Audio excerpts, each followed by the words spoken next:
And we're joined this weekend by Tom Perez, the chair of the Democratic National Committee. You're on this healthcare tour, is that right? What's going on? Why were you in Colorado with the governor? Well, I was here because we believe as Democrats that healthcare should be a right for all and not a privilege for a few. The Affordable Care Act, as you know, has helped tens of thousands of Coloradans. There's 2 million with pre-existing conditions. There are tens of thousands who got Medicaid expansion coverage, and there are many others who are also getting the subsidies as a result of the exchange.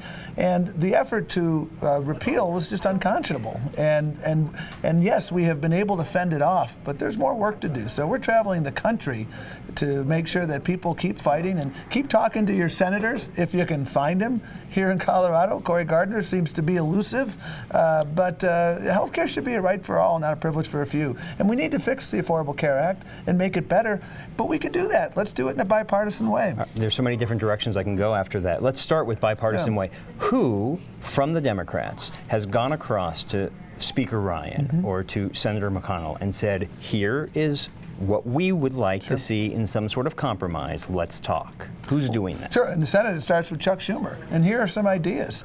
There is a reinsurance proposal, and reinsurance addresses the fact that there are a lot of folks who use health care who have high-cost needs, and reinsurance was part of the original Affordable Care Act, and what we need to do is make that permanent. We could lower the cost of prescription drugs if Republicans would be willing to take on the pharmaceutical industry. And so those are just two examples, Marshall, of ideas that, by the way, have historically enjoyed bipartisan traction. And we ought to be moving to fix it. And our North Star should be twofold.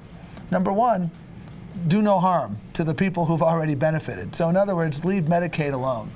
Number two, it should any improvement ought to increase access to affordable, quality health care for people. And if I think we can come to agreement on those two North Stars, we can make a lot of bipartisan progress. You've never worked with Congress then, have you? If we can come to agreement. Okay. You know, I worked for Ted Kennedy, and he was able to come together very often with Republicans. You were just with Governor John Hickenlooper. I'm curious, what kind of insight can you tell me? He's been making this tour, and he's been talking with John Kasich, and it's like he's acting beyond governor, it seems, right now. What is his role in trying to craft health care? I guess what I'm getting at is he running for president, and are you helping with that? Well, hey, you'll have to talk to John Hickenlooper about that. Here's what I know about him. He's a great governor.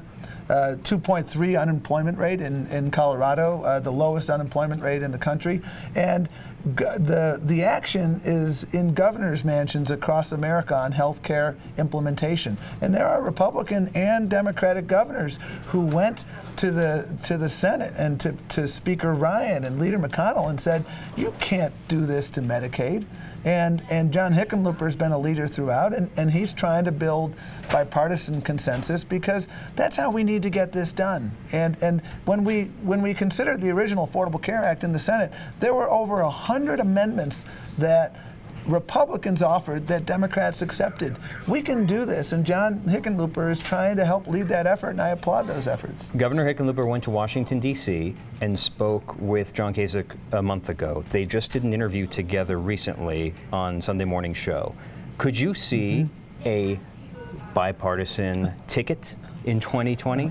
You can ask again. 2020, I'll leave to everybody else. What I'm focused on right now is the here and now of making sure that we preserve access to health care for folks here in Colorado, because I'm relieved that we still have the Affordable Care Act, but no one's spiking the football. And we have to be relentless in saying to people like Cory Gardner, you got to listen to your constituents. You got to meet with them, because what you're going to find is these are folks who are just trying to get ahead. They just want access to the doctor for their kid who's on the autism spectrum, or they want help for their opioid-addicted loved one, and you're threatening to do away with that. How does that help Colorado? Let's talk 2018 midterms, since we have you. 538.com just had an article that suggested that if you won all of the elections where Hillary Clinton had won in 2016 and some of the close victories by President Trump, that you would still lose 5 Senate seats, and the math doesn't work. How do the Democrats take whatever you see going on right now and equal election victory in 2018? Well, it starts in 2017, and there are 2 governorships that are up in 2017, and 2017 is feeling a lot like 2005. That was the last year that Democrats won the governorships in Virginia and New Jersey, and I think we're well poised to do so again. We need to pick up 24 seats in the House, and there are 23 seats that are held by Republicans where Hillary Clinton won those seats, and then there are literally I think 80 or 85 seats that are in play, and so I feel very bullish, and I feel bullish because we're leading with our values. You're going to have a lot of healthcare voters going to the polls in 2018, and in the Senate, when you have people like Dean Heller and in Nevada and Jeff Flake in Arizona, who've twisted themselves into a pretzel on the Affordable Care Act. They want to distance themselves from Trump on the one hand, but they vote with him all the time, or 90% of the time on the other hand. Those are 2 seats right there that we can pick up. And because they are tying themselves on the Republican side to this far-right agenda of this far-right president, where they want to do away with Medicaid as we know it and do away with health care, and these budgets that they're putting forth to eliminate Meals on Wheels, to eliminate funding for job training programs that we worked with Governor Hickenlooper and others on.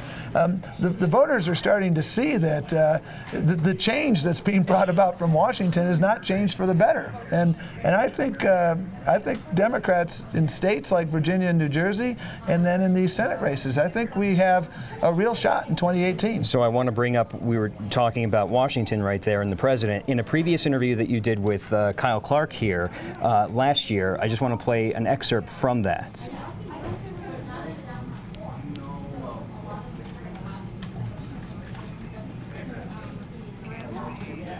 Dr. Jekyll and Mr. Hyde, and Donald Trump is frankly temperamentally unfit to be the President of the United States. And you said, can't be Dr. Jekyll and Mr. Hyde, temperamentally unfit to be president. There are some on the left that suggest he might be mentally unfit to be president. Is that a fair assessment, or do you go that far? Well, I mean, you look at the chaos that has engulfed this administration.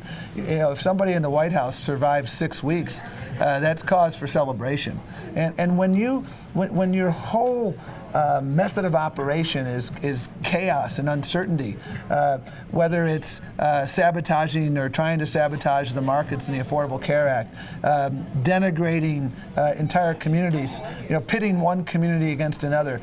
We're at our best when we're working together. Colorado, and I used to live here, I love this state because our diversity here is our greatest strength, and we can do well in Pueblo, and we can do well here in the Front Range. We don't need to pick winners and losers, and that's what Donald Trump is always trying to do, is pit one group against another.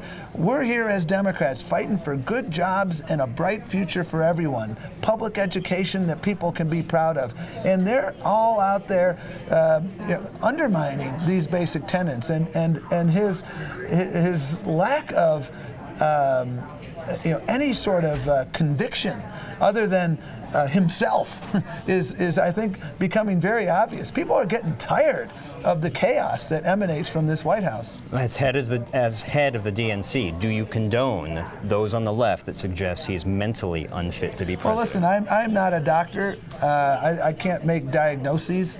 And what I will say is this. I mean, this president has embarked from day one on a divisive strategy of lying with regularity. I mean, this is the guy, remember, who said that Barack Obama was born in Kenya. This is the guy who said that, notwithstanding the overwhelming evidence, that he won the popular vote. This is the guy who's trying to normalize lying. I don't know what an alternative fact is. That's a lie. And that is not who we are as a nation. And this is someone who says, I'm going to bring jobs, but his actions belie the rhetoric. And so what I'm concerned about as a Democrat and as an American is making sure that we grow this economy, that we grow our democracy so that people who are eligible to vote can actually vote, as opposed to being victims of voter suppression, which is a staple regrettably and unconscionably, in the Republican playbook. So,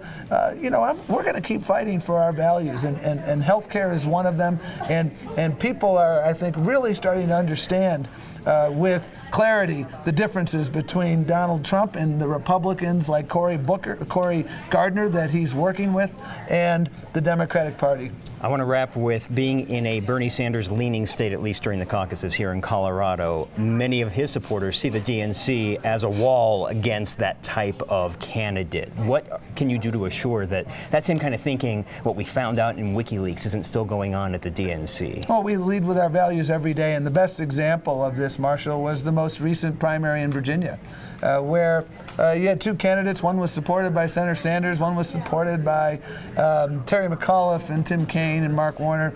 And at the end of the day, when the candidate supported by Tim Kaine and Mark Warner and the governor of Virginia was able to win that election, everybody came together, because what we have now that we didn't have a year ago is 7 months of experience living under Donald Trump. And people understand that our unity is our greatest strength. We saw that evidenced in the debate on the Affordable Care Act repeal efforts. We were 100% united, and when we're united, we're at our best, and that's what we're doing as a party, continuing to lead with our values, to talk about job creation, to talk about health care, to talk about women's economic empowerment, to talk about our immigration heritage as part of our strength as a nation, and the right to organize as a critical linchpin of building economic security. These are the things that people care about, and that's what we're fighting for. So if there was a next WikiLeaks, those emails would be more boring this time around. Well, you know what? We're working to make sure that we are cyber secure,